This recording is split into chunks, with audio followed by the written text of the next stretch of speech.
We had been together for 4 years, but Willow never once acknowledged our relationship in public. At first, I thought it was because she had once dated my older brother, and she was afraid he might mind, so we kept things secret. But later, I found out the real reason. She had always seen me and my brother as substitutes for her first love. She kept me on the hook while waiting for that ex to return to the country. What she never expected was that her so-called first love only saw her as a simp, someone to toy with, and just when she was filled with regret and wanted to come back to me, determined to start a proper life together, she found herself attending my engagement party, not as the bride, but as a guest. Chapter 1. I had just gotten home when my older brother, Kevin, smacked me on the head. You still remember where home is? I rubbed my head and gave a small smile, then sank into the couch. Kevin handed me a glass of water and placed it in front of me. So, your girlfriend of 4 years didn't come back with you again, huh? He continued. Last time you said if she doesn't show up this year, you'd follow mom and dad's arrangement and get married. You promised. I know. Just go ahead and arrange it. I don't have any objections. My voice echoed clearly through the spacious villa.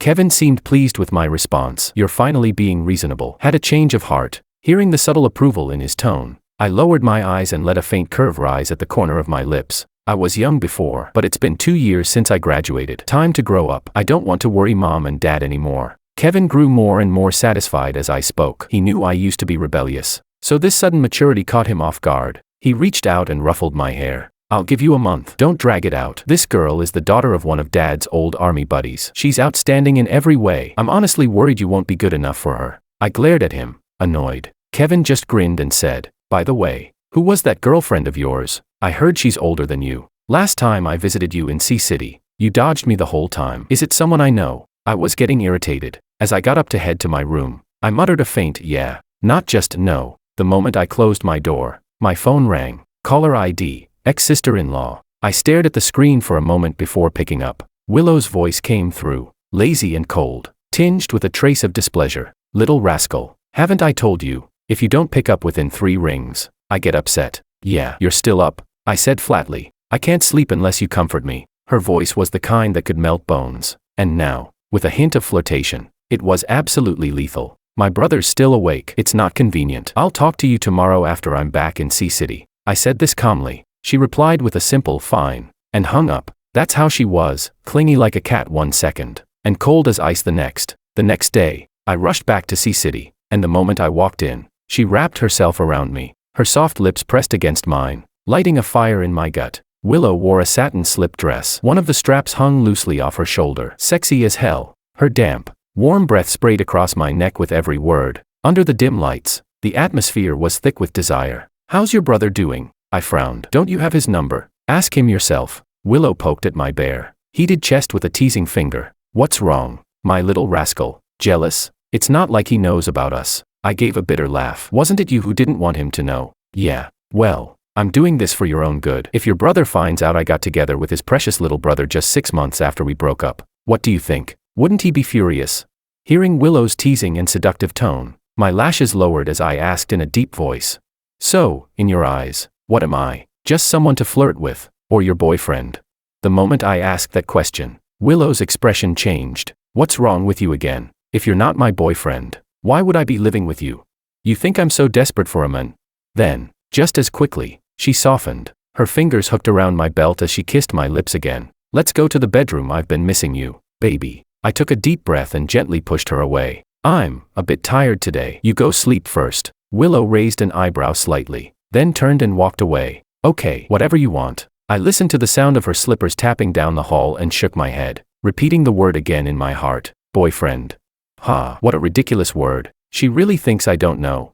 I was nothing more than a stand-in. Not just me, even my brother was. The first time I met Willow was 5 years ago. Back then, she was Kevin's girlfriend. They were the same age, 6 years older than me. Her name, Willow, suited her well, cool, elegant, with a face that was refined but never vulgar, easily rivaling any top-tier celebrity. But her personality, bold and fiery. The first time we met, she flirted with me so naturally it turned my teenage face bright red. After that, whenever they invited me out, I deliberately avoided going. She was my brother's girlfriend. If they got married, she'd be my sister-in-law. I was afraid that if I liked her too much, I'd cross a line I shouldn't. Later, they broke up, and I thought that was the end of it. Until one day in my junior year at university in C-City, I ran into her at a bar. Willow was tipsy, swaying on stage, singing a haunting rendition of past events drift like wind. Her voice was silky, almost sensual, and it hit me right in the heart. She seemed to spot me from the stage. After the song, she came down and practically collapsed in my arms,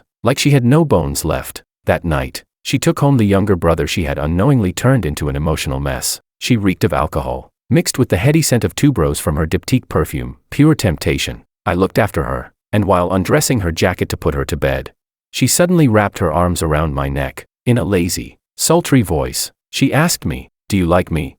I nodded. Willow said, "Then let's be together." And then, with lips full of lust, she kissed me hard. Chapter 2. From that moment on, I fell into the warm embrace of this older woman, and I couldn't pull myself out. And Willow, she started playing the relationship game with me. A woman like her, a queen bee who used to toy with men like a pro, actually settled down a bit. She rarely went out to party anymore, and sometimes she'd even join me for a round or two of video games when she was in the mood. Starting from junior year when we got together, I never went home during holidays, except for Lunar New Year and Mid-Autumn Festival. Every time Kevin asked, I used "I'm busy" or "working on my thesis" as excuses to dodge the topic. Once, Kevin even drove all the way from City A to see me, and the three of us nearly ran into each other. That time, I seriously considered telling him about my relationship with Willow. I mean, it wasn't like I was interfering with anything. She was his ex. After all, they had already broken up before Willow and I got together. But Willow didn't want that. Then a few days ago, Willow brought me to a poker game at her best friend's place, the one who had just returned from abroad. The moment that friend saw me, she looked surprised. "Oh my God, Willow, where'd you find this boy toy? He looks even more like Makoto than the last one." What was his name again? Go something?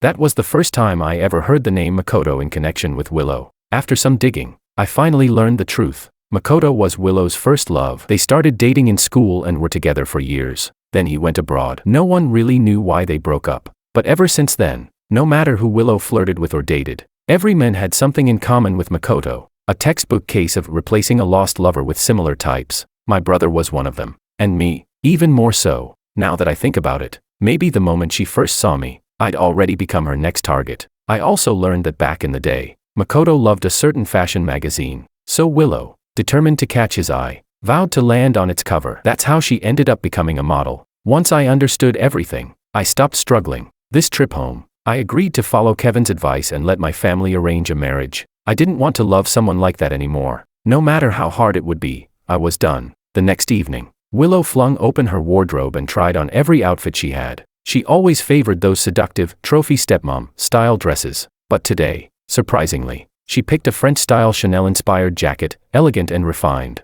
I looked at her, puzzled. It's just a movie. Why dress up so fancy? Willow's hand paused midway through fixing her hair. She walked over and sat on my lap, hooking her finger under my chin with a look of gentle apology. "Sorry, baby. I forgot to tell you, there's a really important party tonight. I can't go to the movies, but I'll come back afterward and spend time with you." She gave me a light kiss on the lips after saying that. Then she stood up to finish getting ready. Before she left, she turned and asked, "So, do I look good?"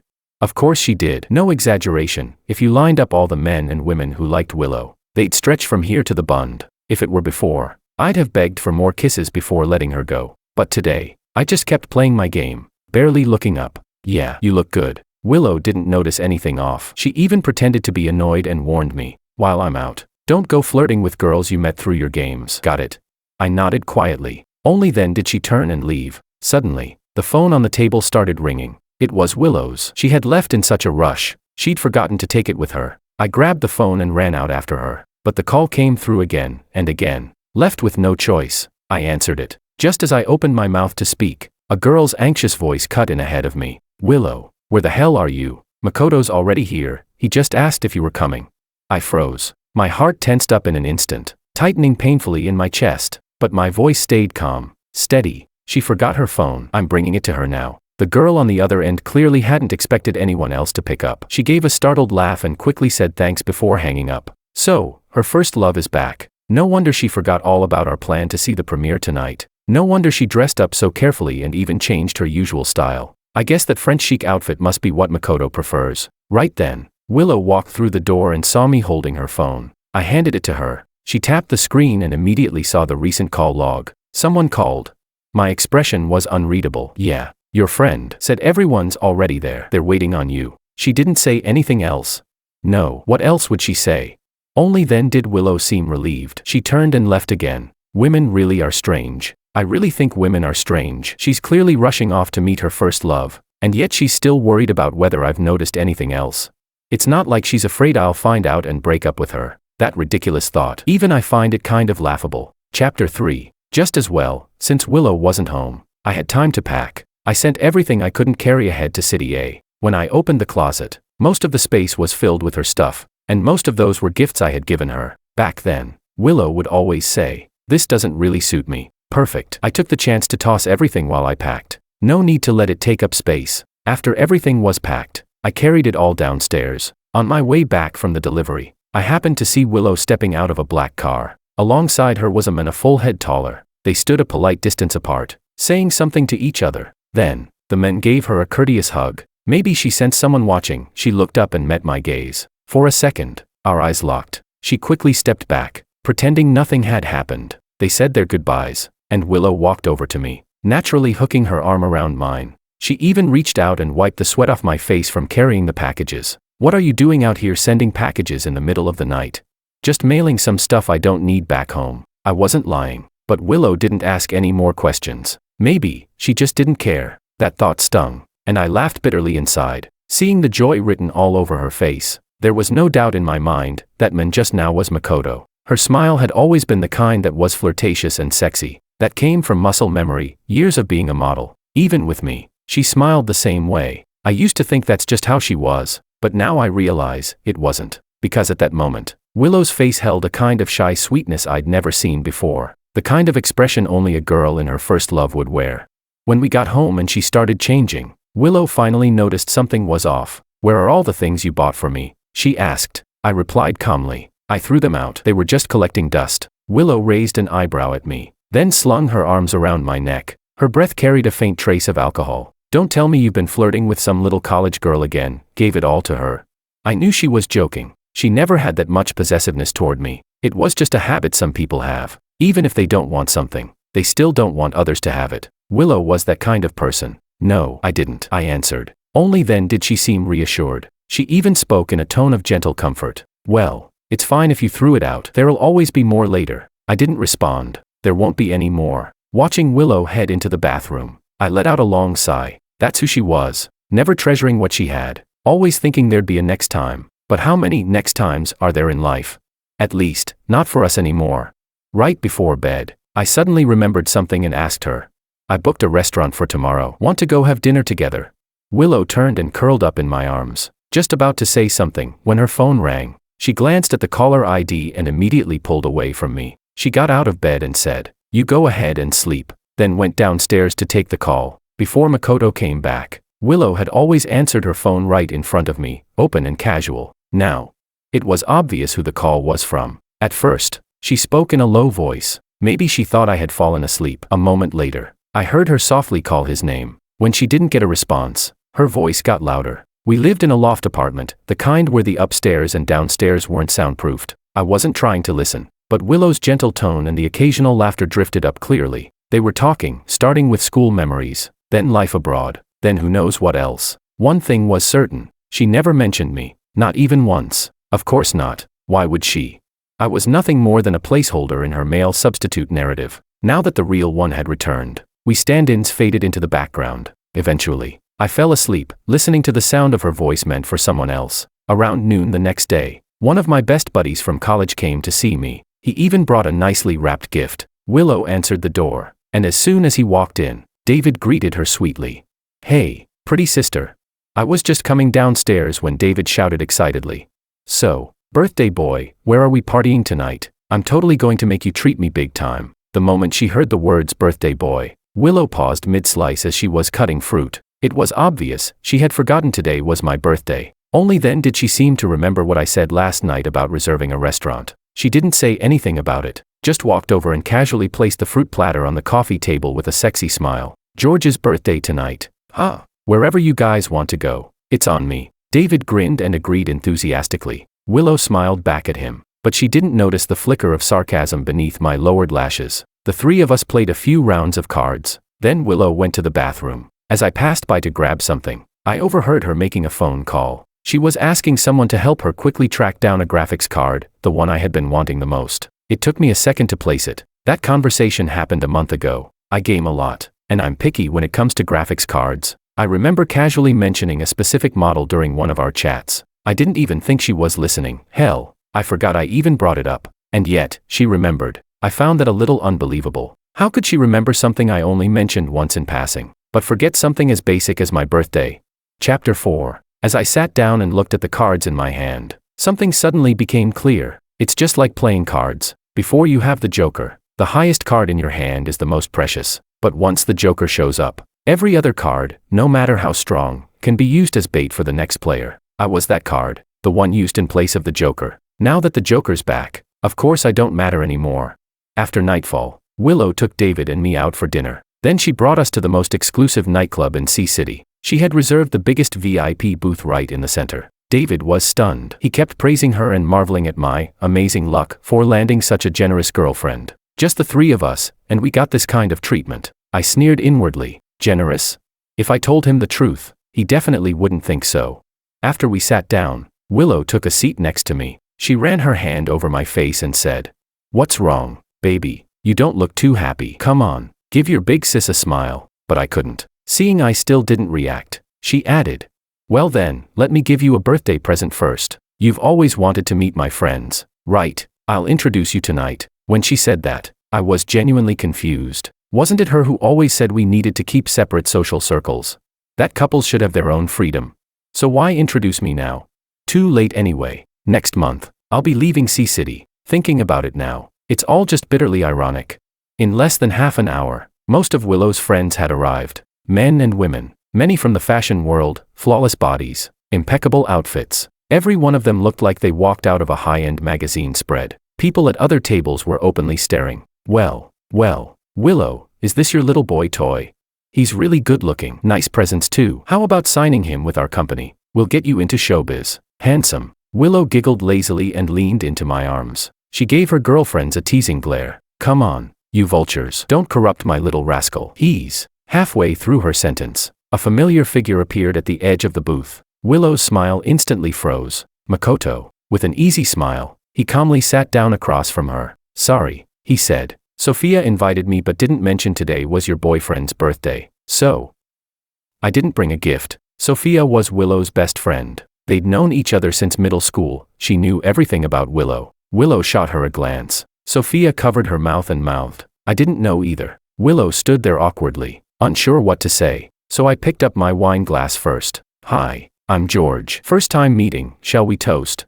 Makoto smiled faintly and picked up an empty glass from the table, his expression almost apologetic. Hi, I'm Willa's friend. Just got back to the country. It's been a long time since we last saw each other. Willa. Heh, how affectionate. I noticed Makoto had no intention of actually pouring any wine into his glass, and my brow twitched slightly. David, ever the loyal wingman, took it upon himself to pour Makoto a full glass. Everyone here was one of Willow's close friends. Naturally, they more or less knew what was going on. Faced with this unfolding drama, most of them fell silent in embarrassment. Makoto didn't touch his glass, and I didn't lower mine either. We just sat there, eyes locked across the table, smiling faintly at each other. Willow told me before that her boyfriend looked a little like me. Seeing you now, I guess she wasn't wrong. Chapter 5. No one at the table could have imagined that what seemed like a peaceful yet subtly tense atmosphere would be turned into a full-blown battlefield by just one sentence from Makoto. As for me, I didn't care. I just kept smiling. Is that so? Well then,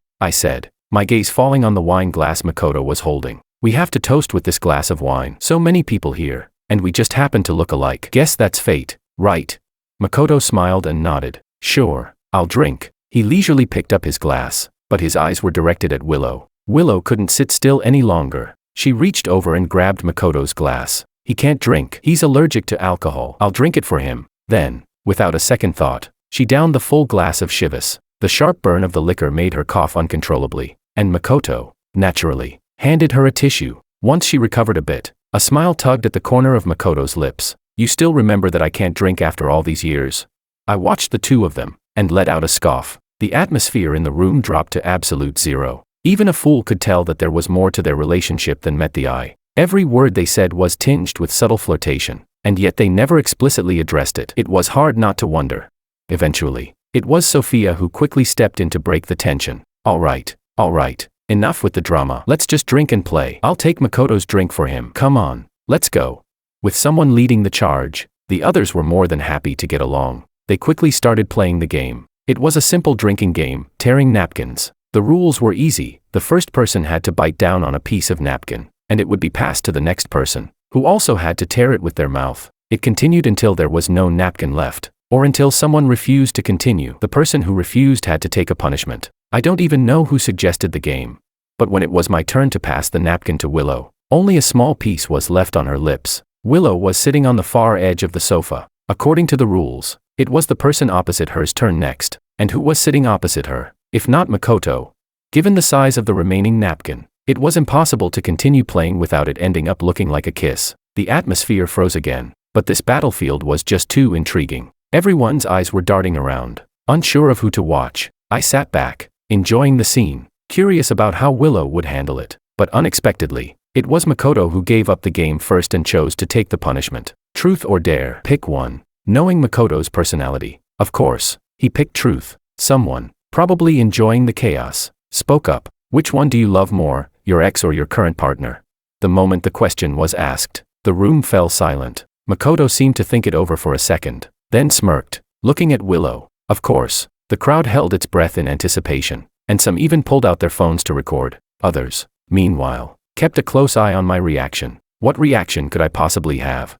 No matter if today's situation was a coincidence, or if someone deliberately set this up under the guise of my birthday, I wouldn't be shaken. With everyone waiting on him, Makoto continued, of course, I love my current partner, if I had one. When he said, current partner, I could see Willow's eyes redden almost immediately. In the dim light, no one else could see, but I caught it clearly. The game changed again, but Willow was completely distracted. In the end, she picked up her purse and walked out. I smiled. After being with Willow for 4 years, I thought I knew her well. This woman never overthinks anything, always keeping her emotions light and breezy. But who would have thought that one sentence from Makoto would break her composure? Now she had even walked out on the spot, leaving me alone in a crowd of strangers. By the end, the familiar faces had gathered in small groups, chatting amongst themselves. Many of them knew Makoto. David had left early, and I had drunk quite a bit myself, feeling drowsy. The next time I opened my eyes, everyone was gone. Only Makoto and a man I didn't recognize were left. Then, I overheard Makoto talking to the guy next to him. Makoto, Willow's liked you for so long. You really don't plan on getting back together with her? Makoto took a sip from his glass. Willow's different from other women. You can't use the same approach to get a girl. You need to know what works for her. You wouldn't understand. The man was taken aback. Aren't you allergic to alcohol?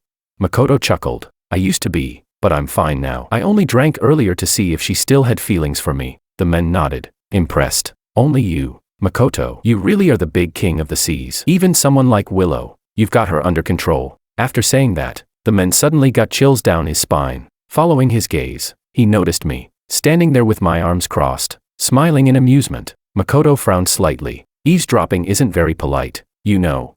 Chapter 6. Eavesdropping.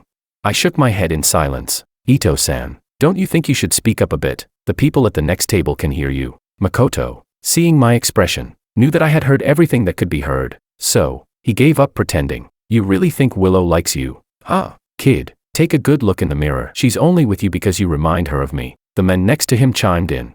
Exactly. Do you really think you could get with Willow? Dream on. I've never been the type to engage in verbal sparring. I just sat there quietly, watching the two of them put on their act. When Makoto saw that I didn't say anything, he assumed I was just insecure. He stood up with a mocking smile, straightened his clothes, and walked off. The large booth was suddenly empty, with only me left. Willow. Oh Willow. So this is what you call love. I left the bar, and it was already 4 a.m. It rains often in Sea City during this season. It was cold, but the air was fresh. In a city that never truly sleeps, the streets were quieter than ever at this hour. I walked slowly along the road, enjoying the rare peace and quiet. I remembered a friend once told me that no matter how long you've lived in Sea City, no matter how many times you walk down the same road, you'll never find that feeling of home. I didn't understand it before, but now, I did. I thought about a lot of things on the way home. From meeting Willow, to getting together, to realizing I was just a stand-in for Makoto. Everything seemed to have its signs. For instance, the gifts Willow gave me, the clothes she bought for me, they were never really my style. She had always loved someone else. For me, She just wanted to mold me into the image of that person. The irony was that her so-called deep love and her first love from when she was young, it was really just her being treated as a different kind of girl by him. To put it bluntly, in Makoto's eyes, she was just a woman who was slightly more difficult to get than the others. I wonder how Willow would feel if she knew this. By the time I got home, the sky was just beginning to lighten. On the table, there was the graphics card I had been wanting for so long. After washing up, I went to bed, only to see the trash can filled with used tissues. Willow had probably cried for quite a while after she came back. When I woke up again, it was to a barrage of calls from Kevin. Kevin scolded me, saying that he and my parents had sent me birthday messages and tried to transfer money to me, but I hadn't responded. He thought I had died somewhere. I gave a quick reply. Then Kevin got to the point. He said the person my family had arranged for me knew it was my birthday and had specially sent me a gift. He asked whether they should send it to me or wait for me to open it when I got back. Probably hearing some noise upstairs, Willow walked in. When she saw I was awake, she casually asked, "On the phone?" Kevin froze for a moment, his voice recognizing something familiar, and he sounded incredulous. I could have sworn I heard Willow's voice. My heart skipped a beat, and I quickly brushed it off, saying, "How could that be?" Kevin thought about it for a second, then seemed to brush it off. The brothers exchanged a few more words before hanging up. Willow, naturally, lay down beside me, propping her head up as she looked at me. "What was your brother calling about?" I turned off the phone. "Nothing, just about the person my family's trying to set me up with." A flash of displeasure passed through Willow's eyes, and she hooked her arm around my neck. Her seductive eyes made it hard not to be drawn in. "You can only be mine. No one else is allowed to even look at you." If it were before, the moment Willow said that, I would have been all over her. But now, I could only sneer. "I'm yours, and you're someone else's." How laughable. I pulled Willow's hand off and asked, "Fine then, so, will you come home with me?" Chapter 7. Willow knew her little boyfriend was definitely mad. After all, what happened yesterday was witnessed by everyone there. Still angry, I wasn't feeling well yesterday, so I just went home. "If you're going to make a fuss over that, then I've got nothing more to say." After saying that, she turned coldly and got out of bed, walking downstairs without another glance. I watched her back, but didn't react at all. This woman really knows how to play the game. She uses her advantages to the fullest. She was the one clearly in the wrong, but with just one sentence, she shifted all the blame onto me. Before, I would have probably spent half the day coaxing her until she calmed down, but now, I don't want to bother anymore. There's only a month left before I leave. Suddenly I remembered, there was one time I asked Willow what she'd do if I ever fell in love with someone else. She replied, "Then your sister will never want you again." Then she got mad, and I had to comfort her for ages before she finally forgave me. After that, just to avoid upsetting her, I almost completely cut ties with all my female friends. But Willow, she chatted with different guys practically every day. She's naturally attractive, almost no guy dislikes her. Whenever she chatted with a guy,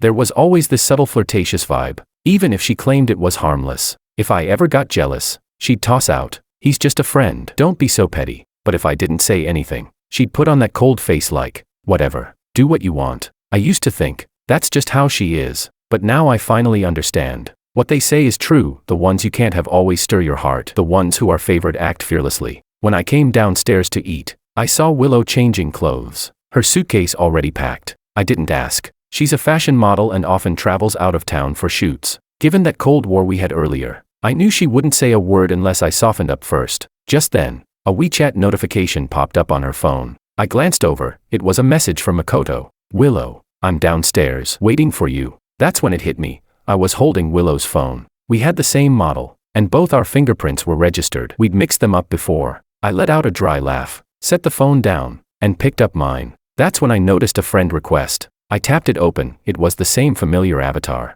Makoto. Why was he adding me?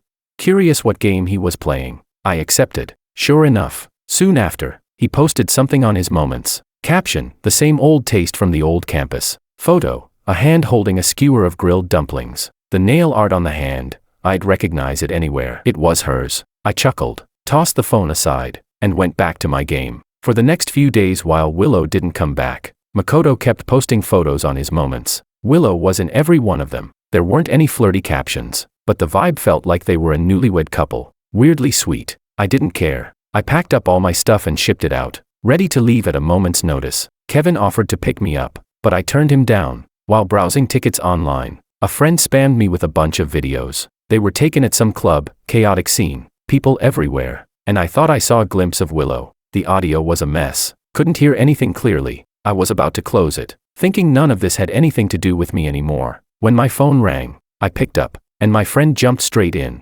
"George, did you see the video just now? That girl, wasn't that your girlfriend? Looks like her." "Why?"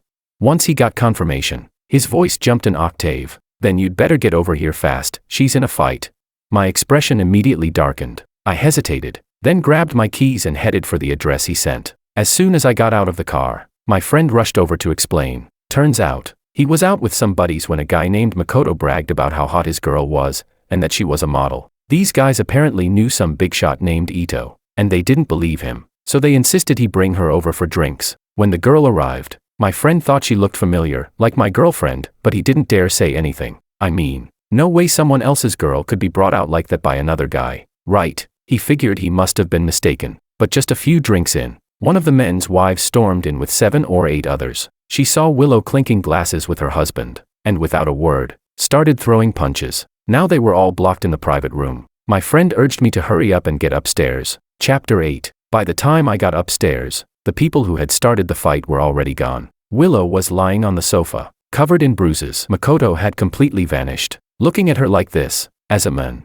there was no way I could just stand by and do nothing. I picked her up and took her to the hospital. Willow was seriously injured. 2 of her ribs were broken. If she hadn't instinctively protected her face during the fight, her modeling career might have ended right then and there. After paying the hospital fees, I waited outside the operating room. When the doctor finally wheeled Willow out, she was still unconscious. The anesthesia hadn't worn off yet, and she was mumbling a name in her sleep. Even though it was unclear, I could still make it out, Makoto. Knowing the full story, it honestly made me feel sorry for her. The men she was so obsessed with treated her like a disposable toy, and when things went south, he disappeared without a trace. Yet the person by her side now was just her stand-in, me. It wasn't until the afternoon of the next day that Willow finally woke up. The moment she saw me, there was a flicker of disappointment in her eyes, but it quickly softened. "You didn't go home to sleep?" she asked gently. I rubbed my forehead and replied, "I'll go once you're awake." She gave a faint smile. "Thanks, babe." Last night, I cut her off. "I know everything that happened last night. I didn't tell any of our friends. After all, it's not something good,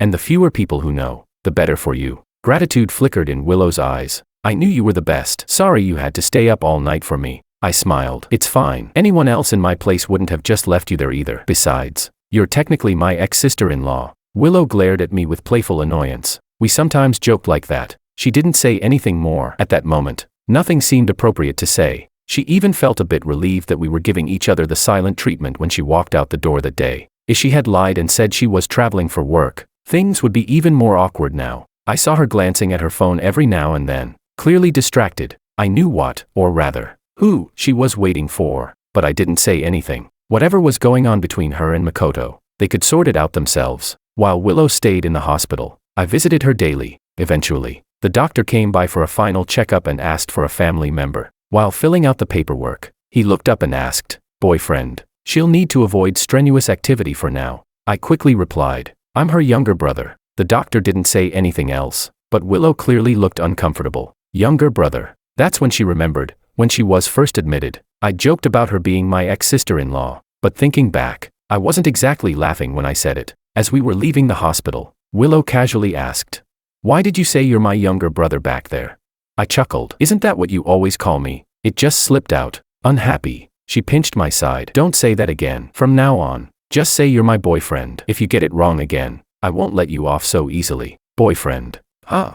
I looked at her. I don't know if she'll have another boyfriend in the future, but one thing's for sure, her next boyfriend won't be me. A week passed, and Willow had fully recovered. Her friends and gal pals had been dying to party, and as soon as she was better, they booked a club to celebrate her comeback. Willow was hesitant at first, but once she heard who was going, she immediately got up and started getting dressed. If someone she wanted to see was going to be there, of course she'd be eager. I had no objections. It's her body, she can do whatever she wants with it. I'd already done more than enough. When we arrived, Makoto wasn't there yet. I overheard Willow whispering to Sophia, asking if Makoto was actually coming. I couldn't help but find it funny. She still thought I didn't know anything. "Fine, Willow, if you want to take me for a fool, go ahead. I can pretend to be clueless, but don't think I actually am. And since that's how you want to play it, Willow, don't blame me for what happens next." Chapter 9. Sure enough, Makoto arrived late, fashionably late, with a gorgeous woman on his arm who, at first glance, clearly had plastic surgery.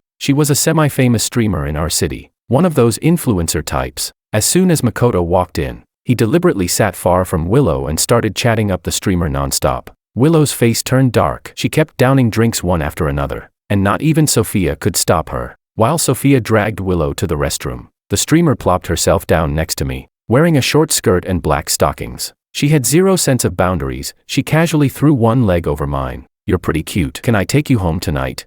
Disgusted, I frowned and pushed her off. I must have hurt her a bit because her expression instantly turned nasty. "What the hell are you acting all high and mighty for? Who do you think you are? You really think you're Willow's man or something? That B*TCH has already been ruined by Makoto, like she'd ever be yours." My brow furrowed. I gripped my glass and said coldly, "Get lost." The streamer let out a giggle. "Ooh, someone's feisty." Then she reached out and started groping me. I flung her arm off hard, so hard that she lost balance and hit her head right on the edge of the table. That was it. I couldn't stay in that place for another damn second. I stood up and walked out of the room, only to hear Makoto calling after me. I paused for a moment but didn't bother responding and kept walking. Then I felt his hand grip my shoulder. "Let go," I warned. I've never had a great temper. If I learned how to tolerate things in recent years, it was only because Willow wore me down. But that scene in the room earlier had already used up every last drop of my patience. And even after my warning, Makoto didn't let go. Instead, he gave a mocking little laugh and said, "What if I don't?" That one sentence lit the fuse. I didn't hesitate anymore. I turned around and punched Makoto square in the face. "Ito, that girl just now, was she your idea?" Makoto wiped the blood from the corner of his mouth. Surprisingly, he didn't get angry. He shrugged and sneered. "Do you have any proof?" "Proof?" I'd seen it myself, while that woman was all over me. Makoto had been filming it. He grinned like a snake. "Come on, since I came back, has Willow ever let you touch her again? Be honest, she hasn't, right? I mean, we kinda look alike, so I figured, as a favor to my little bro, I'd send a girl your way. And you're still not grateful, or what? Are you too good for my leftovers?" There aren't many men who can take that kind of insult. Just as I raised my hand for another punch, someone grabbed my arm. Then Willow's cold voice cut through the air behind me. "George, what are you doing?" Makoto took a step back, just far enough to stand behind Willow, and gave me a mocking little eyebrow raise. Then he put on his best "I'm the bigger man" voice and gently pulled Willow aside. "It's nothing, just a private matter between me and him. You go back inside." Of course Willow didn't buy it. She demanded, "What private matter? You two barely even know each other." Makoto responded with a look of fake affection and guilt. Then he took a step forward and said in a regretful tone, "Sorry, George. Willow means a lot to me. Even if you beat me to death, I can't keep secrets from her." I was completely thrown off. What the hell kind of act was this guy putting on?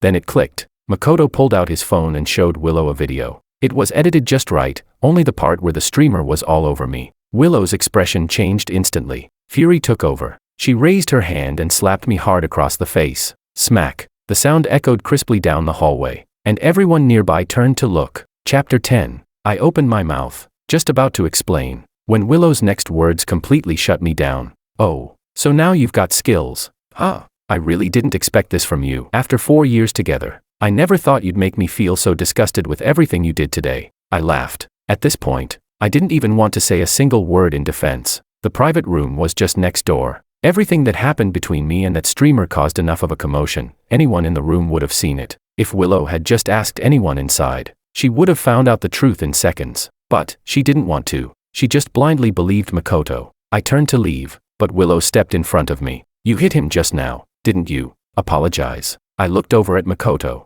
There was still blood at the corner of his mouth. No wonder he hadn't wiped it. He was saving it for this dramatic little show. "Apologize? Not a chance." My chest tightened with frustration, but I said firmly, "Apologize without even knowing the truth. Willow, have you just gotten used to walking all over me?"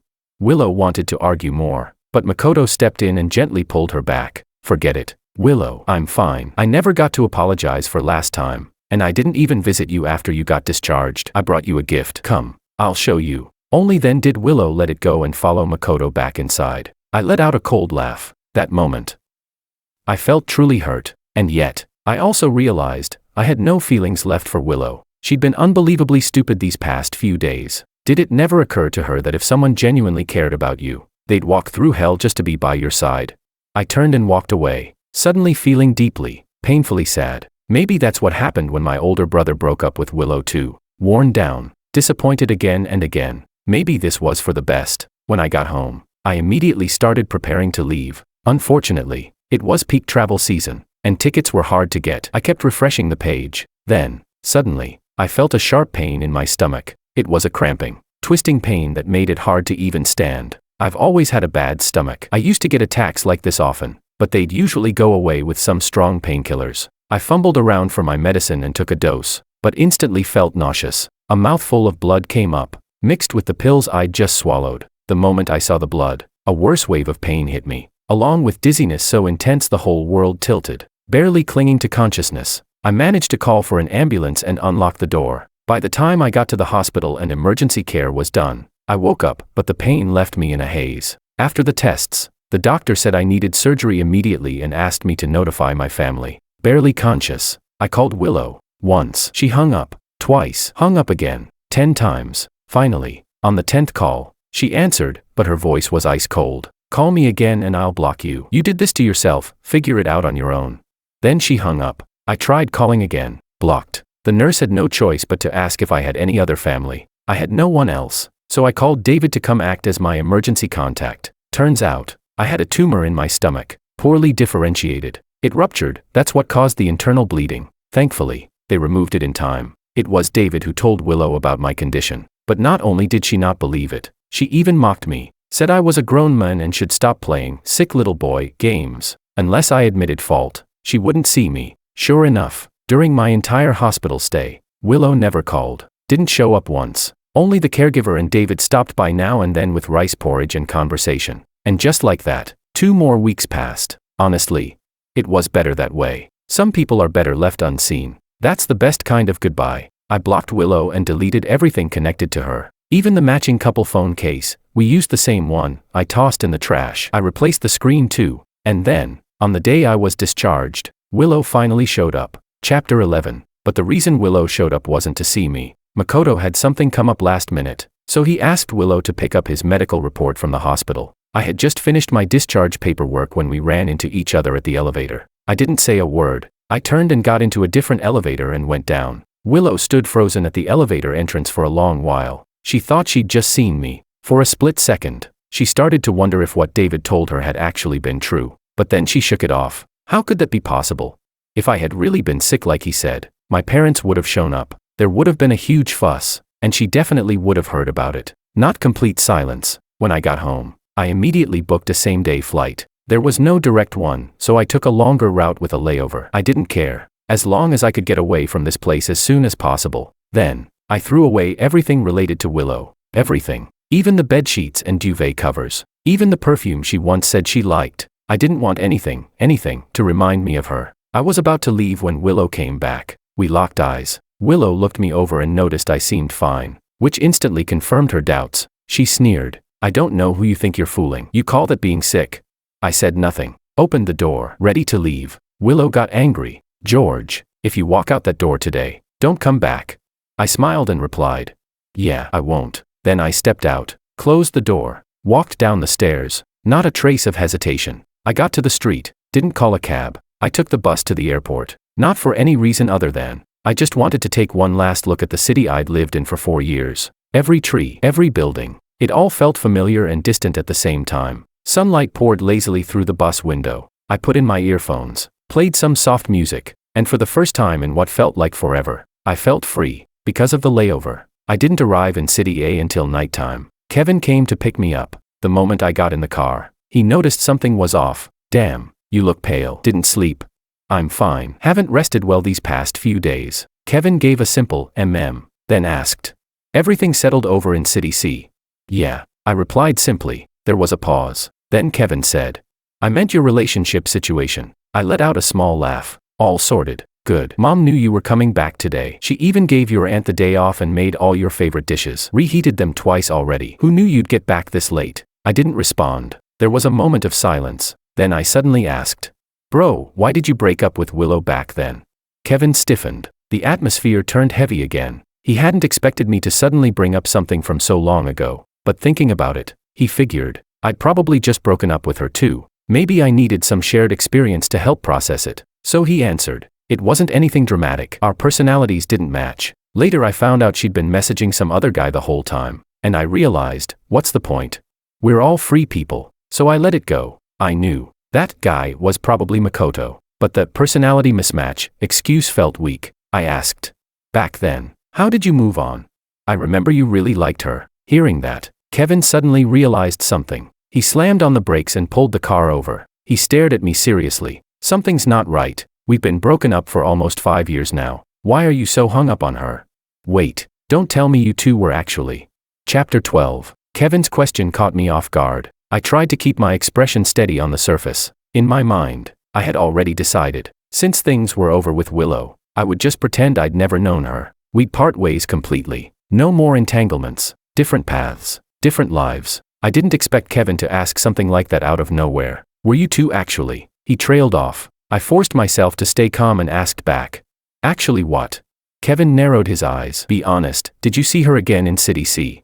When I heard that, I secretly let out a breath of relief. I shook my head quickly and repeatedly. Kevin finally relaxed. Phew, that's good then. Let me tell you the truth. The reason Willow and I broke up back then, it was because of a guy named Makoto. I think she thought we looked a bit alike or something. He lit a cigarette as he talked. I found out, confronted her, and she admitted it without much hesitation. So we broke up. Sure, I liked her at the time, but looking back now, feeling that upset over her was pretty dumb. I smiled. Kevin flicked my forehead. You little brat. Laughing at me?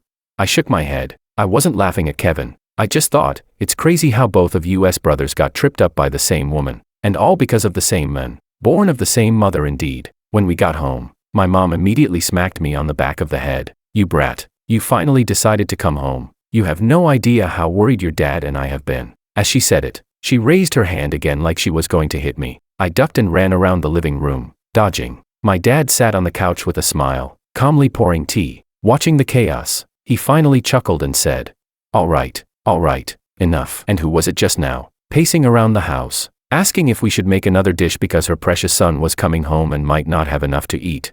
The whole family burst out laughing. Looking at them, warm, cheerful, bickering, I couldn't help but laugh too. So this is what it feels like. This is what heals all wounds. The fog that had been clouding my chest vanished in the laughter and the smell of hot food. After a few days at home, I started to get restless again. Kevin suggested we go out for a change of scenery and maybe meet some friends. The car pulled up to an old historical block that was particularly lively today. There was some kind of event going on. Crowds of people had gathered in the center to watch. Kevin explained that professors from the South University's Fine Arts Department had brought their students to do outdoor sketching today. I'd heard of South U before. Their art school is one of the best in the country. When I was little, I loved drawing, but life got in the way, and it became nothing more than a hobby. Kevin pulled me through the crowd until we were at the very front, and the first thing I saw was a girl in white, sitting in the center of it all. She gave off this calm, serene aura, just sitting there. She looked like a peaceful painting. Some people don't have to be extraordinarily beautiful. You just look at them once, and you feel at ease. Willow was like that once, and so was this girl, but the feeling they gave was completely different. One was the fantasy you never wake up from. The other was the quiet scar on your heart. Kevin noticed I was staring and nudged me with a grin. What are you looking at? Totally zoned out. I snapped out of it and shook my head. Kevin, being Kevin, didn't let it go. He grabbed my arm and walked me right up to the girl, raising his voice with a playful smile. Professor Sue, my little brother's a big admirer of your work. Would you do a portrait for him? Chapter 13. I swear, I never realized my big brother was such a social butterfly. I forced a polite smile through the awkwardness, but Kevin had already pushed me down onto the chair. Sit still, don't move, he said, patting my shoulder. Hi, I'm Anna Sue. The girl, whom Kevin had introduced as Professor Sue, smiled warmly as she greeted me and began sketching. I nodded, feeling a little embarrassed. Being used as a live model while surrounded by this many people. This was definitely a first for me. If it weren't for the fact that I didn't want to embarrass Kevin, I'd have bolted long ago. Honestly, how did two brothers from the same mom turn out so different, one with skin thick as armor, the other cringing from a sketch session? While Anna drew, she also snuck glances at me from time to time. Kevin, meanwhile, stood behind me in the crowd, grinning like a proud peony in full bloom. Just as I was about to crumble from the awkward tension and stand up, Anna beat me to it. She handed me the sketch and asked gently, "So, what do you think? Do you like it?" It was a simple sketch, just a few clean lines, but in those strokes, she captured my awkwardness and flustered expression so vividly, it almost made me laugh. "You're really good," I couldn't help but say, and that's when I noticed, Kevin had crept up behind me again. He slapped a hand on my shoulder with a knowing grin and turned to Anna. "So, Anna, My brother might be a little clueless, but not too bad to look at, right? I froze. What do you mean? You two know each other? Anna still wore that gentle smile, and a faint blush had crept onto her cheeks. Kevin looked very pleased with how things were playing out. A man being awkward around a woman the first time they meet. That's the perfect sign of someone with little romantic experience. Just as he'd hoped, he cleared his throat dramatically and gave a formal reintroduction. This is the girl I told you about. You know, the daughter of Dad's old army buddy. Ring any bells? I racked my brain for that clue, and finally realized. Wait, this is the one I'm supposed to marry someday. Damn, Kevin had just dragged me into a blind date. My ears instantly turned red. I mean, I'd already expected there'd be a blind date at some point. Coming home kind of made that inevitable, but I definitely didn't expect this kind of setup. I thought blind dates meant sitting stiffly in a cafe, exchanging basic info like an interview. Not this. Not being sketch-bombed in public and then ambushed with introductions. Seeing the timing was right, Kevin clapped his hands. Well, that's my mission from Mom complete. I've got work, gotta run. He left without a second thought. I cursed him silently the entire time. What kind of brother dumps you alone with a stranger and just bounces? I turned to look at Anna, only to find she was already looking at me. Her eyes sparkled. There was a kind of brightness and warmth in them, like sunshine on a cold winter day. We both started at the same time. You, again. We spoke in unison, and then both of us laughed. Anna left her students to sketch on their own and took me for a little walk around the area. As the sky grew darker, I suggested we grab a bite to eat. She agreed. At the restaurant, after ordering, the waiter asked if we had any food allergies or things we didn't eat. Anna replied, "No cilantro, please." I smiled and asked, "You don't eat cilantro either, Miss Sue?" Anna shook her head gently. "I don't mind it, but I remember your cousin said you don't like it." I didn't get that wrong, did I? I was genuinely stunned. She passed on cilantro, not for herself, but for me. And to think, I was with Willow for 4 years. She never once knew what I liked or disliked. Yet here was someone I'd just met, and she remembered something so small. Chapter 14. Seeing me fall into silence, Anna asked, "Did I remember it wrong?" "Sorry if I did." "No, you remembered it right." I shook my head. Then, while we ate, the two of us started chatting. It wasn't the kind of cliched back and forth small talk I expected. Instead, we talked about Monet's water lilies, Van Gogh's Starry Night, the misty rains of southern cities, and the scorching heat of the northern ones. From places near and far, from scenery to customs, we drifted through the conversation effortlessly. That night, on the way home, I felt an unexplainable sense of ease. Ever since I started dating Willow, no one had talked with me like this. Willow always said she didn't understand, or wasn't interested. She preferred chatting about Hermes, Balenciaga, that kind of thing. As expected, people don't always share the same joys and sorrows. After getting home, I suddenly remembered Kevin once said that the blind date, whom I hadn't even met at the time, had sent me a gift. I asked my mom for it. The packaging was exquisite. You could tell it had been wrapped with care and attention. I slowly unwrapped it, and inside was a painting and a letter. The painting was of a sunflower field under a perfectly blue sky. There were no embellishments, just a quiet transition between light and shadow. The signature read Anna, along with the title of the painting, Life Like Summer Flowers. I didn't even realize that I'd been smiling the whole time I was looking at the painting. I found a good spot to hang it, then leaned against my bed and opened the letter. "Hello Mr. Wong. Meeting you through this letter. It's been a while. I'm kind of looking forward to it, and also imagining what kind of guy you are now. I heard a bit from Brother Chong. He said you also like painting. I'm giving you this painting in hopes that you live like summer flowers in the blazing sun, radiant and always in full bloom. Sincerely, Anna." The girl's graceful handwriting was gentle just to look at. Every word was filled with sincerity and care. But, what did she mean by, "It's been a while"? Had we met before? That didn't seem possible. I searched through all my memories but couldn't find a face that matched Anna's. I gave up on that thought. I read the letter again and wondered, if we hadn't met today, and I saw this first, how would I imagine Anna? After thinking it through, I realized she'd probably be just like she is in person. Right then, a message from Anna arrived. "I just got home. You?" "Yeah, been home a little while. I'm looking at your painting now." I hesitated for a long time, typing and deleting and typing, before I finally asked, "Did my brother tell you I like sunflowers?" The typing bubble on her end bounced for a while. "No, I just like them." "You don't like them? I can paint you a new one if you don't." "No, I really like it. Thank you, Miss Sue." Even I thought that thank you sounded a bit too formal, too stiff, like I was getting old or something. I was about to say something to smooth it over when another message came in. "No need to be so formal. Just call me Anna, like Brother Chong does." And just like that, we started chatting. One message after another. I don't even know when I fell asleep. In my dream, I was standing in that sunflower field, with blue skies and golden sunlight overhead, so different from the gloomy, rainy oppression of City C. The rainy season in City C wasn't over yet. A few days ago, Makoto got into a car accident. Not serious, just a fractured arm. When he was discharged, Willow brought him home. Makoto asked her to have dinner with him. Willow said she wasn't hungry. She had a photo shoot coming up and needed to watch her diet. After she left, it wasn't long before someone knocked on Makoto's door. When he opened it, a figure threw herself on him. It was that small-time live streamer. Makoto peeled her off and sat down on the couch to smoke. You can't even do a simple job right. The live streamer pouted and said sweetly, Makoto, I did exactly what you told me, max dosage. Guess the guy's just lucky. Makoto stubbed out his cigarette. Yeah, lucky. Otherwise, even if he didn't die, it would have messed him up real good. By the way, I saw Willow leave downstairs just now. She's simping for you so hard. Why didn't she stay?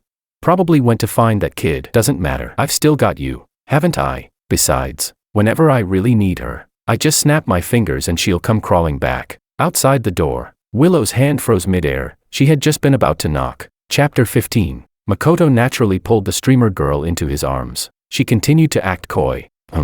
That George guy really doesn't know how to appreciate people. He even hurt me when he pushed me away that day. Heh, whatever. Honestly, if Willow had just asked one more question when she walked into the booth, the whole setup would have fallen apart. Outside the door, Willow heard every word loud and clear. She recognized each word on its own, but together, they crashed into her heart like a thunderclap. She'd only come back to grab a necklace she left in Makoto's bag after a shoot. She never expected to overhear any of this. Back home, she started replaying the events of that day in her mind. Then, she called each person who was at the scene, one by one, asking what had happened while she was in the restroom. Everyone described pretty much the same thing. Makoto had told the streamer to sit next to George, and then she started touching him. George pushed her off, but she kept trying to get close again. Meanwhile, Makoto stood there filming with his phone. When she got to the last person, they hesitated for a long time before finally saying they thought they saw the streamer slip something into George's drink, but they weren't sure. It dissolved too quickly. They thought maybe they'd imagined it.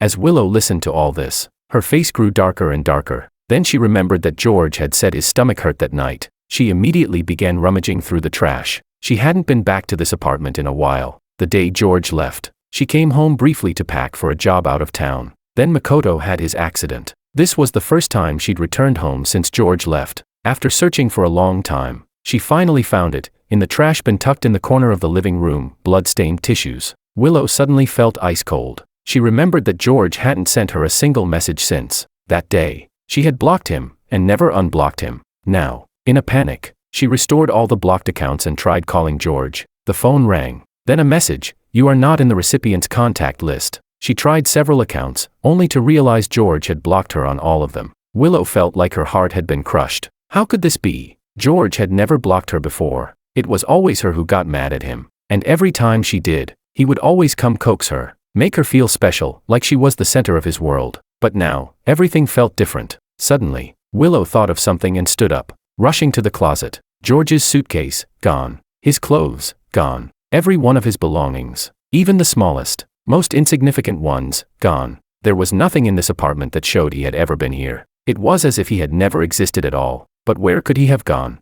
George came from a good family. His father was in the military, his mother a university professor who had just retired. He was never the type to burden others, so he wouldn't crash at a friend's place. The only person he might turn to was David. Willow dialed David's number. It was already late. He answered with a yawn. "Willow, Gia, what's up?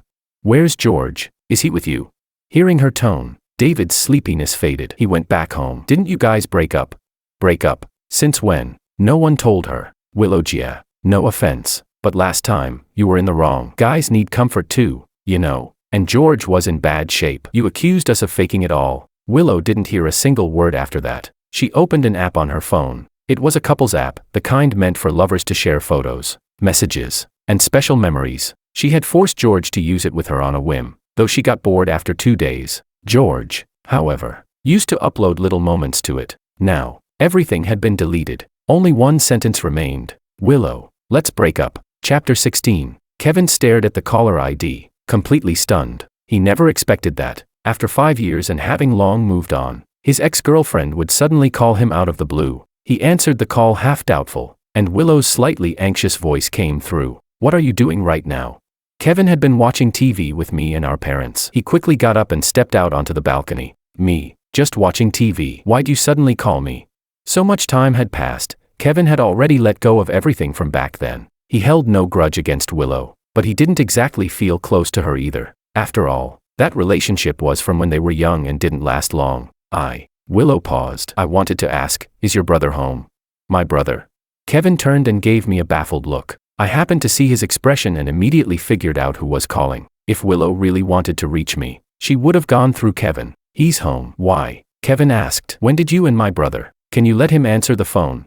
That caught Kevin completely off guard. He was about to ask more when there was a knock at the door. I opened it and saw Anna standing there, dressed in a forest green knit sweater, looking like a graceful little deer. As soon as she stepped in, Anna greeted my parents warmly. They were visibly pleased with their future daughter-in-law. Sorry, Kevin said into the phone. We've got guests at home, so he's a bit busy. If it's urgent, you can tell me. Hearing that, Willow suddenly felt she might have overstepped by calling. She quickly shifted her tone. It's been a while. How have you been lately? Kevin smiled. Not bad. I heard you're working in the entertainment industry now. Willow replied. You heard about me. From where? Sophia. Of course, we've kept in touch over the years. Honestly, we were just kids back then, not mature. We dated, but it's all water under the bridge. Willow forced a smile. Yeah, I think so too. Maybe we would have been better off just staying friends. Well, it's not too late now. Kevin chuckled. Great. I'm actually heading to a city in a couple of days for a shoot. Let's grab a meal while I'm there. Bring your brother along. Kevin agreed. Actually, we've got a family celebration coming up. Luis and Diego will be here too. You should come. It'll be fun. Bring Sophia along. Celebration. Willow was still trying to piece things together when Kevin quickly added, my mom's calling. Talk soon. Then he hung up. She sat on the bed, thinking it through. Luis and Diego had been Kevin's closest friends back in the day. They used to hang out together all the time. So this celebration, could it be a wedding? Kevin's wedding.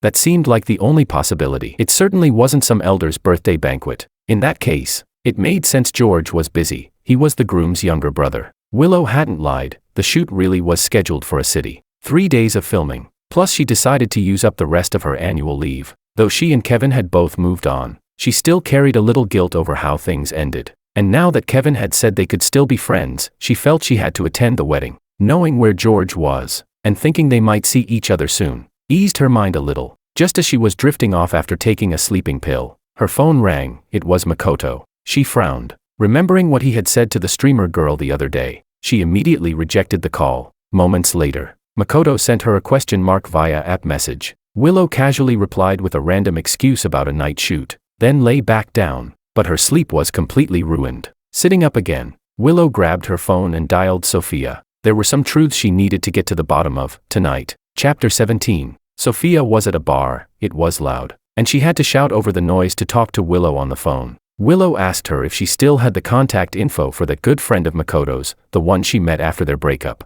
Sophia was a born social butterfly. As soon as she hung up, she sent the guy's contact over. He was clearly surprised when Willow added him. When he learned she was also in City C, she got straight to the point and asked if he'd be free to have dinner over the weekend. He responded with a sigh, saying if he'd known she was in City C, he would have contacted her a long time ago. Even through the text, Willow could feel the sarcasm in his tone. Makoto, what kind of person is he really? Willow gave a self-deprecating laugh. It seemed like from the very beginning, she never truly knew him. His gentlemanly manners, his politeness, his refinement, and that composed demeanor, were they all just an act? She didn't dare to imagine it. Meanwhile, I had been busy the past few days with wedding preparations, accompanying Anna to shop for home decor, picking out soft furnishings. Sometimes, we'd go to art exhibitions or see a movie together. Doing these things felt like I was living in a dream. In past dreams, everything I thought and felt didn't seem to matter to the person I was with. But now, things were different. I was beginning a new dream, a new story, with someone new. And this time, the heroine was Anna. I didn't know what the future would bring, or what marriage was truly supposed to look like. But what I did know was that Anna had given me something I had never received before: sincerity and respect. In Anna, I saw the version of myself I had been for the past 4 years, and I was deeply grateful I had made this decision. Because of this choice, I met someone whose eyes reflected only me. She remembered the things I liked, the food I loved. She respected my preferences and choices. Even for the things outside of her world, she'd try them, just because of me. For the first time, I understood what it truly meant to be loved. Kevin would occasionally get roped in to help out, though truthfully, He didn't do much, he mostly just stood around teasing me. Surprisingly, I didn't find it annoying for once. When Anna was trying on her wedding dress, he smiled and said approvingly, "With a girl like this, you should have introduced her to me 4 years ago." I rolled my eyes. Kevin scoffed. "Don't pin that on me. You two already met back then. You just weren't paying attention." What could I have done? Already met?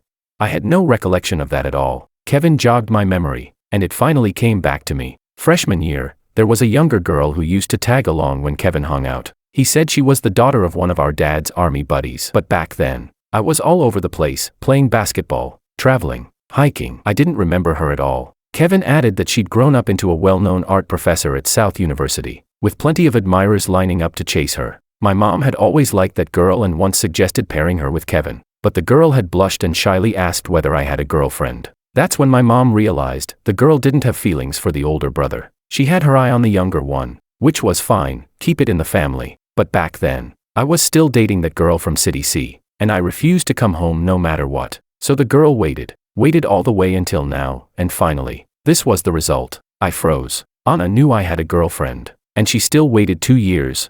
2 years may not seem long, but in a young woman's life, it's no short time. Just then, Kevin suddenly changed the subject. "Oh right, Willow called me a few days ago looking for you. What was that about?"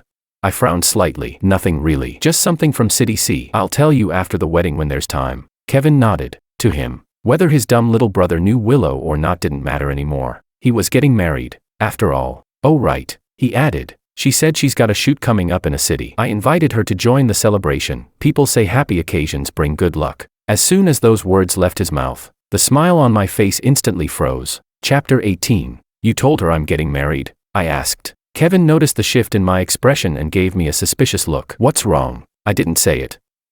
"Did something happen between you two?" Kevin ran through 100 different possibilities in his head, but it never once crossed his mind that Willow was the girlfriend I had been with for 4 years, the one I had never brought home. He had even suspected before that I was just making up a relationship to dodge the family's matchmaking. Since he hadn't told her, I let it go and didn't press further. Before heading to a city for the shoot, Willow met up with Martin, Makoto's old buddy, at a restaurant. "Miss Lou's quite the busy celebrity now," Martin teased. Willow had no patience for jokes. Why did Makoto suddenly go abroad back then? Martin hadn't expected her to dive straight in like that. He froze for a second. After a moment of silence, he finally said, "Honestly, about Makoto, he really wasn't a decent guy back then." Martin explained that Makoto didn't go abroad because of any prestigious recommendation. The whole straight-A student image, completely fake. Back when the Ito family hadn't gone bankrupt yet, Makoto had access to exam answers through backdoor channels every time. The school could be fooled, but not the national college entrance exams. With no way to pull strings for that, the family sent him overseas just before the big exam. And that was just part of it. A bigger reason. Back when he was dating Willow, Makoto wasn't just seeing her. Coincidentally, during that time, another girl got pregnant. The Ito family paid her off. To avoid any fallout, they had no choice but to ship their son abroad. Even after going overseas, the guy didn't stop. He ran through women like changing clothes and caused all kinds of trouble. Meanwhile, the Ito family was already spiraling downward. Overwhelmed by crisis, Makoto began borrowing money everywhere. Calling it borrowing was generous, scamming was more accurate. He conned almost all of his close friends, including Martin and the others. Then he vanished without a trace. No one knows where he is now. Willow was stunned speechless. Only now, after all this time, did she learn the truth about the past. She couldn't believe the men she once cherished so deeply turned out to be this kind of person. It was laughable. Walking out of the restaurant, Willow raised her hand and gave herself a hard slap. She had fooled so many people for a piece of trash like that, especially me. She suddenly felt like she might never again meet a man who loved her with his whole heart. Later, Willow called up Sophia and cornered the little streamer girl inside the company's live stream room. The company was run by one of their close friends. Once they heard Willow meant business, they cleared the place out. That streamer girl didn't dare cross Willow. This woman's presence alone radiated like she was 6 feet tall. Sophia didn't waste words. She walked right up and gave the girl 2 hard slaps across the face. Then she pulled out her phone and started recording. The streamer girl knew exactly who she was dealing with, and more importantly, she knew she was nothing but a temporary plaything to Makoto. She was very clear about where she stood, so she confessed, word for word, the entire plan Makoto had orchestrated, how he told her to drug George that night. The more Willow listened, the colder her heart became. After giving the girl a final, fierce warning, Willow collapsed onto the couch in exhaustion. "Sophia, familiar with Willow's temperament, stayed quiet. No one spoke for a long while. Finally, Willow broke the silence. Her voice low, "Did you record all of it?" "Yeah." "What are you planning to do? Isn't Makoto still trying to propose to you?" Willow let out a cold laugh. "Well, if he wants to marry me so badly, of course I'll make sure he gets exactly what he wants." Chapter 19. The nightscape of a city was completely different from City C. This season, it carried the misty charm of a southern water town. Anna held onto my arm as we walked down the boulevard. Crowds of people bustled around us, kids running back and forth, couples playing and laughing. The whole scene was filled with the warmth and liveliness of everyday life. I thought to myself, maybe this is what true happiness looks like in this world. As we approached a store entrance, Anna told me to wait outside and darted in by herself. When she came out, she was holding a soft, fuzzy heating pad. I asked curiously, "Why'd you buy that?" Anna replied, "That time we were eating out. You frowned after drinking cold water. I figured you probably get stomachaches a lot. This helps at night, just place it on your stomach. It'll feel better." I smiled. Anna asked me what I was smiling about, but before I could answer, a group of cheerful voices called out from the side, "Hi, Miss Sue." We both turned around and saw a few college-aged students carrying sketchboards, waving at Anna. One of the girls glanced at me and gasped in surprise. "Whoa, Miss Sue, is this your boyfriend? He's so handsome." Anna clung tightly to my arm with a face full of joy. "Not my boyfriend, my fiancé," she answered with a bright smile. "For real? When's the wedding?" "Yeah, can we go to Miss Sue's wedding too?" "Ugh, when will I ever get a boyfriend that hot?" Anna playfully glared at the girl, then gently ruffled her hair. "You all focus on your studies first, then bring me someone even more handsome than him to show off." Her words made the boys nearby laugh and joke. One of them chimed in, "Now that Miss Sue's getting married, it feels like I just got dumped." Sigh. As soon as he said that, everyone burst into laughter. I stood silently beside Anna, smiling the whole time, just soaking in the atmosphere. It was really nice. People always come together in the warmth of company, and eventually, they part ways in the same kind of bustle. Over on Willow's side, things were lively, too. Makoto was about to propose to her. That evening, almost all of Willow's friends were present. Makoto had the event planned out to perfection, formal, but not stiff. Everyone knew what kind of occasion it was. They were all waiting to witness the moment. Makoto stood center stage in a well-fitted suit, waiting for Willow to arrive. Guests whispered among themselves, "Looks like Willow's finally getting her happy ending." "Huh, I heard she dated a bunch of guys who looked just like Makoto." "Yeah, rumor has it that the last two were even brothers." "No way, but honestly, with a face like Willow's, if I were a guy, I wouldn't mind being a stand-in either." Makoto caught all these whispers, and a small smirk played on his lips. In the end, all those men were just toys she found to fill the gap. He was the only one who truly mattered. All these years, her heart had always been with him. That alone proved his irresistible charm. The music began. The lights were perfectly adjusted. Makoto was already imagining Willow walking in, dressed in white like a bride. Everything was going just as he had envisioned. The banquet hall doors opened. Willow entered, accompanied by Sophia. She wore a black evening gown, elegant, sensual, like a swan, not white. Didn't matter. Makoto wouldn't fuss over details. Willow walked straight toward him as the crowd erupted into cheers and teasing shouts. With affection in his eyes, Makoto dropped to one knee and looked up at Willow. "Will you marry me?"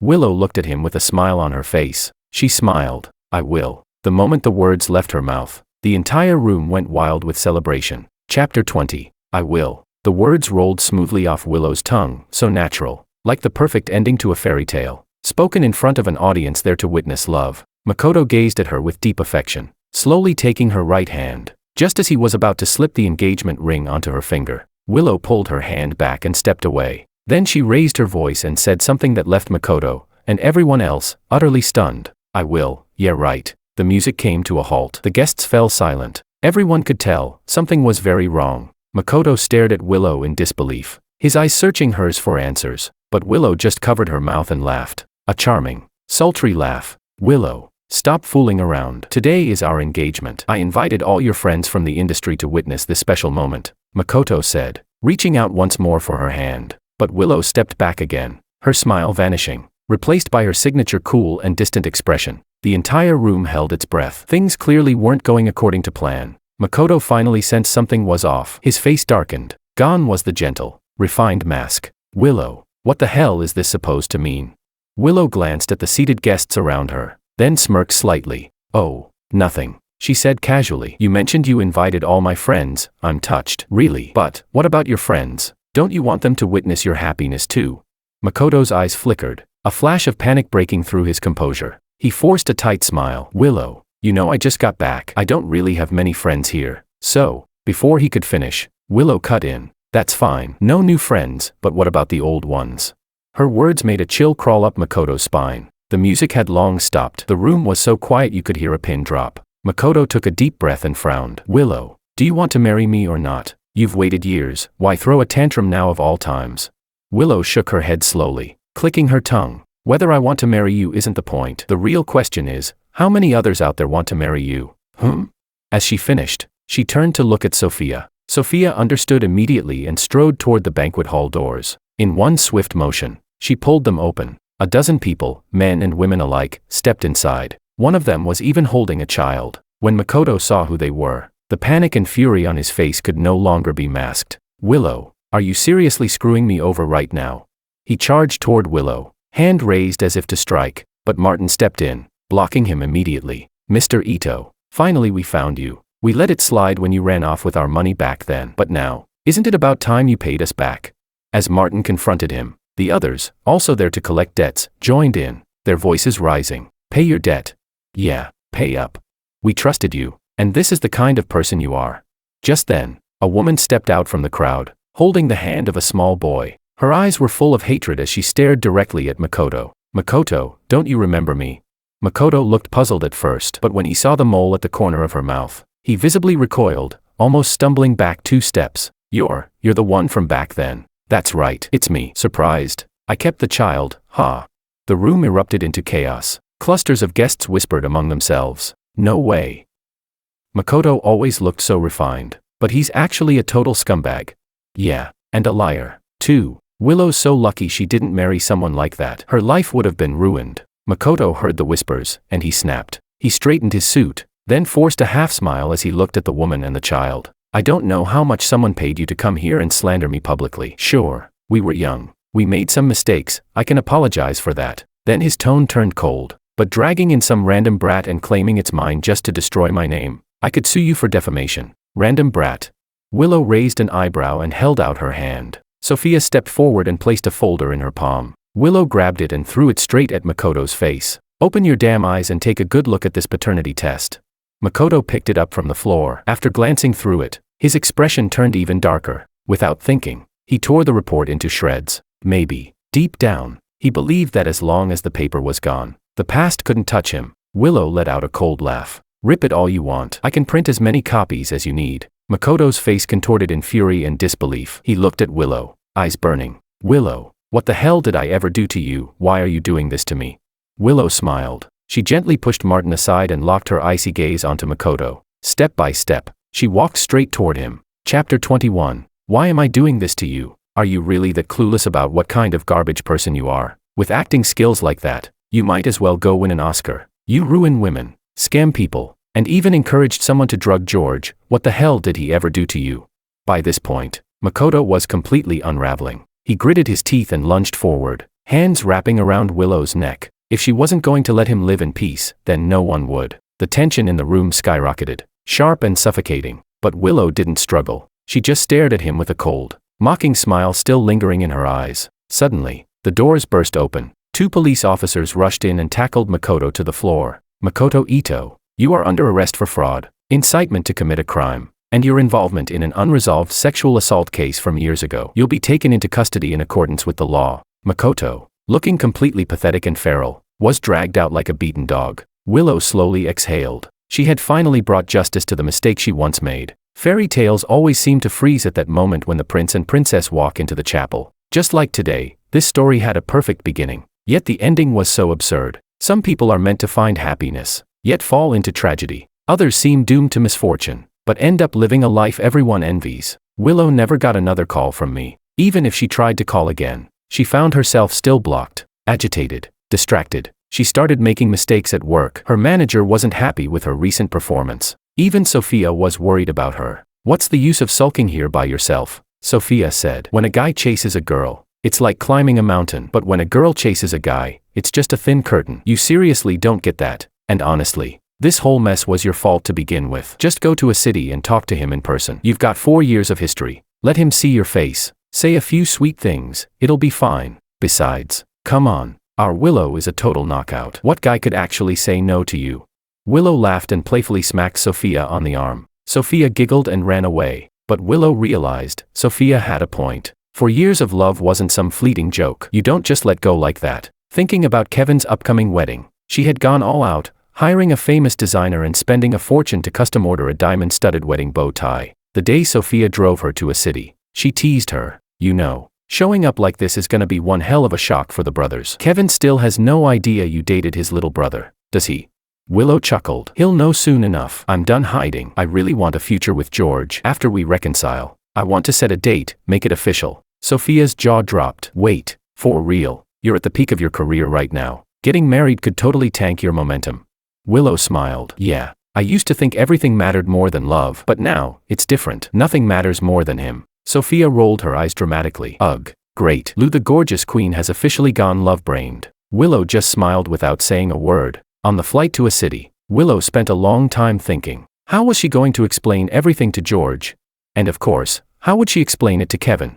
As soon as she got off the plane, a message from Kevin popped up. He asked if she'd make it in time. The engagement ceremony was about to begin. Not wanting to cause any delays, Willow rushed to the hotel, quickly got ready, did her makeup. This was the first time she'd be seeing George since he left. She didn't want him to see her looking anything less than her best. The moment she walked into the engagement hotel, Diego stood up and waved her over. He looked excited. Kevin said you might be coming. We thought he was just joking. Can't believe it's true.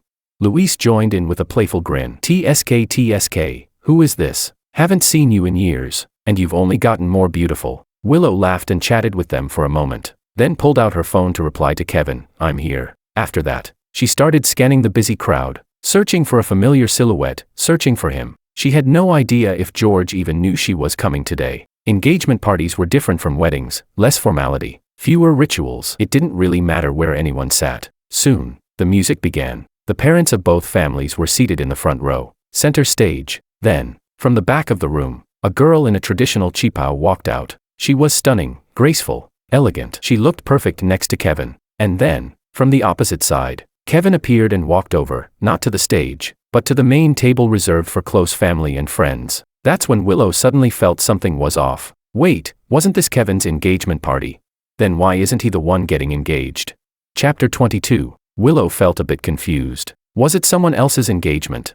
But back in the day, the only reason Willow was in City A was because she went to college there, and she didn't have many friends. Other than Kevin, the only people she knew were Luis and Diego. Among the girls, her closest friend was Sophia, who was also studying in City A. If it wasn't one of these people getting engaged, then why did Kevin ask her to come? With this doubt in mind, Willow turned to Diego next to her. Who is this girl? Isn't Kevin the one getting engaged today? Diego explained with slight surprise. So you really don't know anything?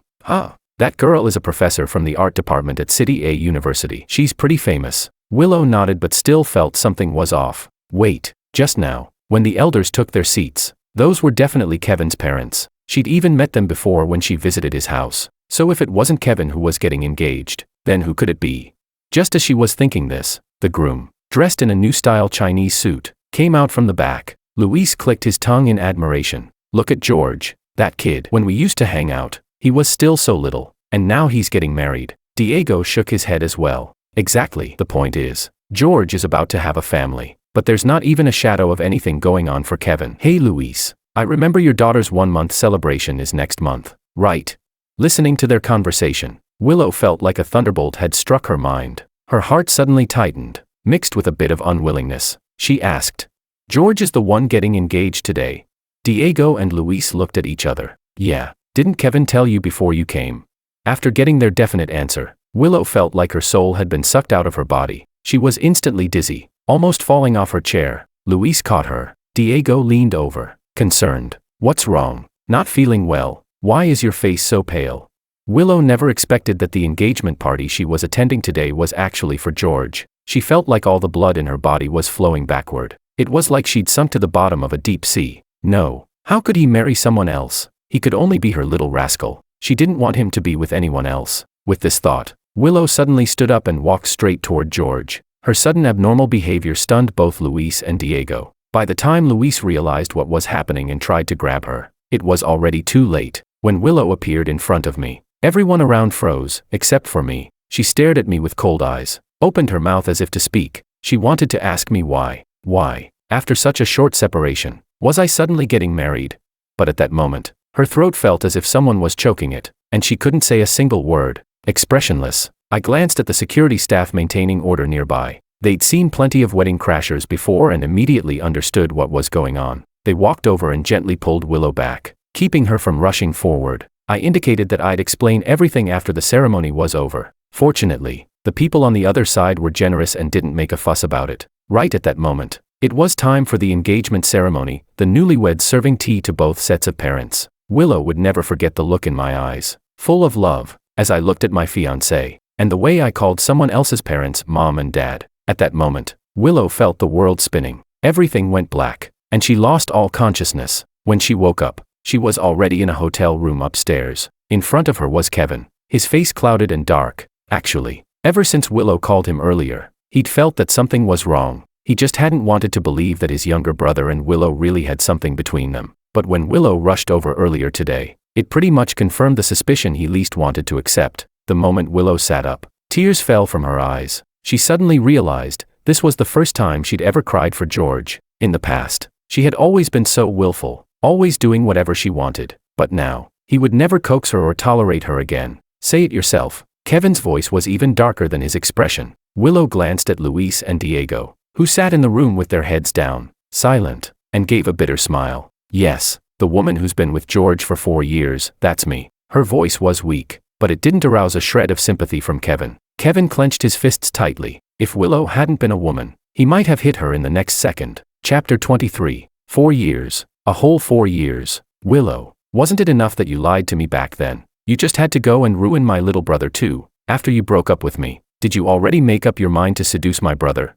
The more Kevin spoke, the more agitated he became, even using the word seduce. Even though, with Willow's looks, she really didn't need to seduce anyone. But if this wasn't seduction, then what was it? Why had he been so afraid back then that George would keep in touch with Willow? It was because he was afraid that his naive little brother, with a face that looked even more like Makoto than his own, would get pulled in, and in the end, the very thing he feared most actually happened. Willow's tears kept falling. She shook her head. I didn't. She wanted to explain, but now, no matter what she said, it all sounded empty. Enough. If you can't make up a better story, then just leave it. I used to think, after all these years, that maybe we could still be friends, but now it's clear, there's no point. Leave. None of my family wants to see you again. Kevin was so angry that he turned around. His face flushed red. Diego stood up, walked over to Willow, and wasn't in a good mood either. Just go. We all know what happened back then. Why make it so ugly? No one's coming out of this looking good. You should rest. Once you feel better, I'll help you book a ticket. Luis also tried to calm Kevin down, reminding him there was still unfinished business and urging him to get back to it quickly. After Kevin left, Willow finally burst into tears. She knew that this time, her little rascal was truly gone for good. Luis looked at her, sighed, and shook his head as he left. As he walked out, he left behind one sentence: you reap what you sow. No one knew how long Willow cried. Her makeup was completely ruined. But she didn't want to leave. She just wanted to see George one more time. Even if there was no future between them, there still needed to be an ending. Downstairs, Kevin had put his smile back on as he walked up to me, patting me on the shoulder. I smiled and nodded at him. Ever since we were kids, my brother and I had been different from other siblings. We never fought and rarely argued. In our parents' loving household,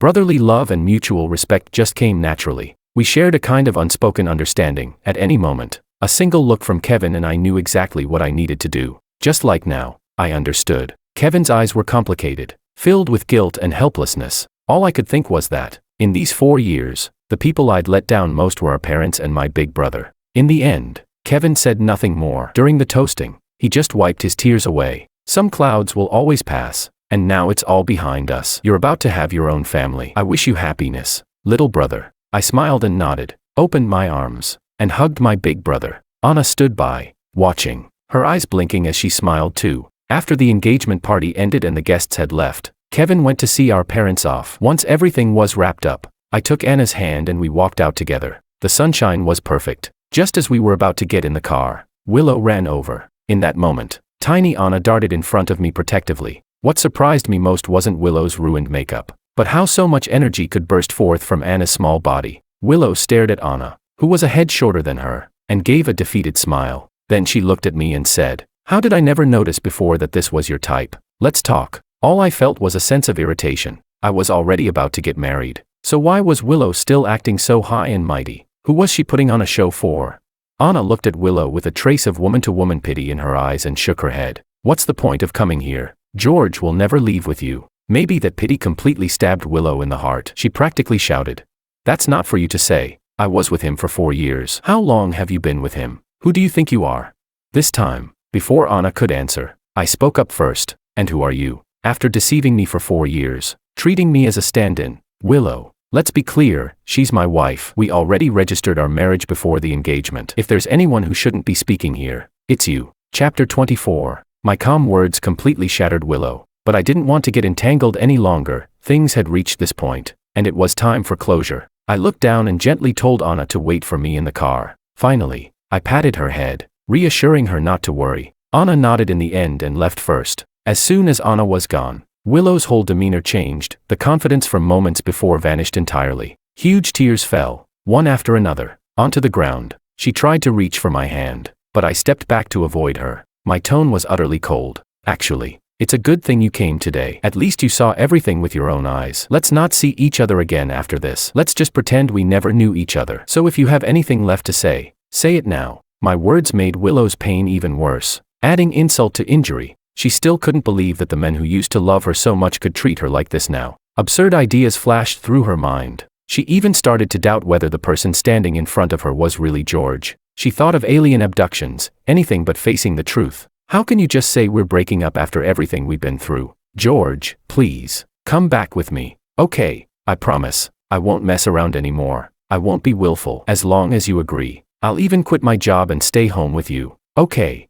Willow sobbed pitifully, her whole body shaking, but her words didn't bring out any sympathy in me. If anything, I just felt a deep sadness for her. "It's too late, Willow. You should have known this day would come when you treated me the way you did." When I finished, Willow cried and shook her head. "It's not too late. It's not too late, as long as you're willing." "Nothing is too late." I gave a cold laugh. "But I'm not willing." Willow froze, biting her lip hard. When she looked up into my eyes again, she finally understood. There was no going back. No matter how low she lowered herself, it was over. Completely and utterly over. In the end, I knew her a little better than she knew herself. I sighed and said, "Have some dignity. Don't do this to yourself." Willow said nothing more. I was right. It was all her fault. She couldn't even bring herself to say sorry. How could she expect me to forgive her? I'd walked these 4 years step by step. No one knew better than me how hard, how painful it was. I kept lying to myself, but after Makoto appeared, I finally realized no one else had ever come between us, because the one who isn't loved is always the third wheel. I was the third wheel all along. So, I gave up. Now, I finally have a girl who loves me with all her heart. I'll cherish her, and spend my life with her. "Go back. You never really loved me, did you? You should know. When we were together I always said, I'd never use breaking up as a threat. If one day I do decide to break up, it can only mean one thing." I said quietly. "It's because I don't love you anymore." Every word was crystal clear. My words were like sharp blades, stabbing into Willow's heart again and again. She was in so much pain that she couldn't say a single word. "All I want now is to love someone I love, who also loves me. I don't blame you, but I don't want to have anything to do with you anymore. I just want to live my own life, to be with the one I love, to be with my family. If you really feel sorry for what you did to me, then leave my social circle. From now on, let's just be strangers and never see each other again." After I finished, I didn't look at Willow again. I turned and, smiling, walked toward Anna. Some people are just meant to be this way. Some endings are set from the very beginning. That evening, while we took a walk, Anna held my hand tightly. The air was filled with the fragrance of white flowers. I couldn't quite name the scent, but it had a special kind of subtle sweetness. We walked and walked until we reached our new home. That was going to be our future home, a brand new life, saying goodbye to the past and starting over. The house was already decorated, and all the furnishings were chosen by Anna and me together. Every painting hanging on the wall was painted by Anna herself. Each one was full of love for life and a passion for living. Every sunflower radiated vitality and grew toward the sun. Anna leaned on my shoulder and looked around the room. Suddenly, as if she remembered something, she pulled me onto the balcony. A canvas was set up in front of us. Anna pulled me down to sit with her, prepared the paints, and placed the brush in my hand. Then she pulled open the curtains. The lights of 1,000 homes shone brightly outside the window. It was stunningly beautiful, Anna said. Life is always a cycle of night and day. She is the rising sun, and I am more like the calm of the night. It had been a long time since I picked up a paintbrush, so I was nervous, worried I wouldn't do it well. With the brush dipped in paint, I hesitated, unable to start. Suddenly, a warm hand covered mine, guiding me to paint a stroke of deep blue. At that moment, we both laughed. I turned my head and saw Anna's long eyelashes and gentle eyes. I said, "Thank you, Professor Sue. Thank you for bringing so much sunshine into my life. Thank you for making me feel so much warmth." Anna turned her head and gently kissed my forehead. "You're welcome, Mr. Wang. I hope you'll take care of me for the rest of our lives."